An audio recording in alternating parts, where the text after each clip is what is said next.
साधारण रूप से धरातल से ऊपर और ऊपर खुला आसमान या जो कुछ भी मुक्त स्थान विशेष होता है उसे हम अंतरिक्ष इस नाम से जानते और पहचानते रहे हैं। यहाँ ही पृथ्वी के अतिरिक्त भी ग्रहों, क्षुद्र ग्रहों व उपग्रहों की अवस्थिति होती है, यह भी सर्वविदित ही है। इन्हीं ग्रहों, उपग्रहों या सूर्य, चंद्र आदि ताराओं, नक्षत्र समूहों की अंतरिक्षगत अवस्थिति ने निस्संदेह न केवल प्राचीन काल के संस्कृत वाङ्मयस्थ ज्ञान व विज्ञान के संसार को ही, बल्कि उन्नत, विकसित और अत्यंत समृद्ध से प्रतीत हो रहे आधुनिक विज्ञान जगत को भी चमत्कृत, आह्लादित और रहस्यपरकता के साथ आकर्षित करने का काम किया है।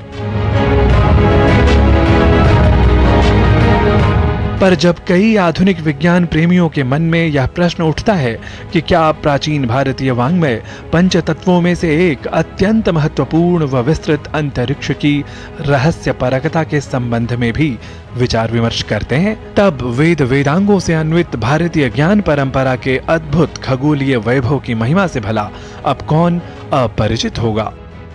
भोज्यम यथा सर्वरसम विनाज्यम, राज्यम यथा राज विवर्जितम च, सभा न भाति व सुवक्त्रहीना, गोला न भिज्ञो गणकस्तथात्र। सूर्य सिद्धांत जैसे ग्रंथों में भी कहा गया है, सर्वत्रैव मही गोले, सर्वत्रैव मही गोले, स्वस्थानम उपरि स्थितम, मन्यन्ते खेयतो गोलस, तस्य क्व ऊर्ध्वं क्व वादः। अर्थात पृथ्वी पर कुछ लोग अपनी जगह को सबसे ऊपर मानते हैं, लेकिन ये गोलाकार पृथ्वी तो आकाश में स्थित है, उसमें ऊपर और नीचे क्या हो सकता है, ये उस समय लिखा गया था। वस्तुतः खगोल विज्ञान के तत्वों व अन्य कई तथ्यों का निरूपण तथा वर्णन वेदांगों में प्रमुख स्थान रखने वाले गणनापरक ज्योतिष शास्त्र में प्राचीन वैज्ञानिकों द्वारा रचित अनेक शास्त्रीय ग्रंथों में हमें प्राप्त होता है। प्राचीन काल से ही गणित और खगोल विज्ञान का यह मंजुल सन्निवेश निश्चित रूप से आधुनिक वैज्ञानिकों को भी आश्चर्यचकित, आकर्षित तथा समग्रता से अंतरिक्ष के रहस्यों का पता लगाने के लिए प्रेरित करता रहा है। The very first book which I come across in Sanskrit, which talks about the domain which I am familiar with, is the Surya Siddhanta. Many of you would have known about this book. And this is the book specifically talks about the solar system, the sun, the planets, and how the planets move around the sun, the periodicity of this movement, the time scales which are involved, the size of this, the whole structure, even the size of the earth. Even to think that your earth is a sphere, it has a diameter, it has a circumference. I think all these thoughts that happened there that time, it didn't stay here. It traveled all the way through the Arabic travelers. It went to Europe, and thousands of years later, the knowledge came back to us in the form of discovery by the great scientists of the Western world.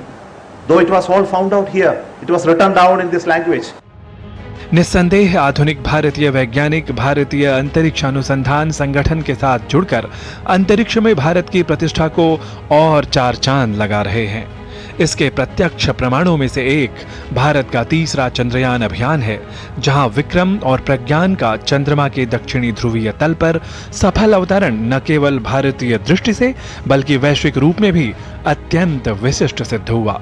और भला यह कौन भूल सकता है कि प्रधानमंत्री नरेंद्र मोदी ने भी उन्नत भारतीय ज्ञान परंपरा व उत्कृष्ट संस्कृति के प्रति कृतज्ञता को दर्शाने हेतु विक्रम, जहां अंततः चंद्रमा पर उतरा था, उस स्थान का नाम रखा था शिव शक्ति।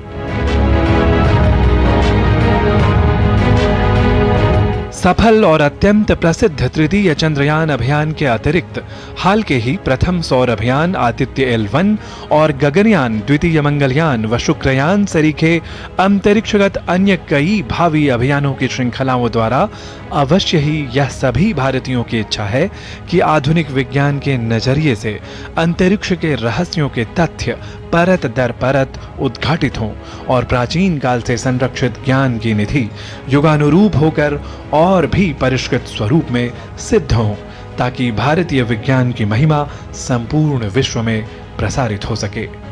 नारायण दत्त मिश्र, डीडी न्यूज।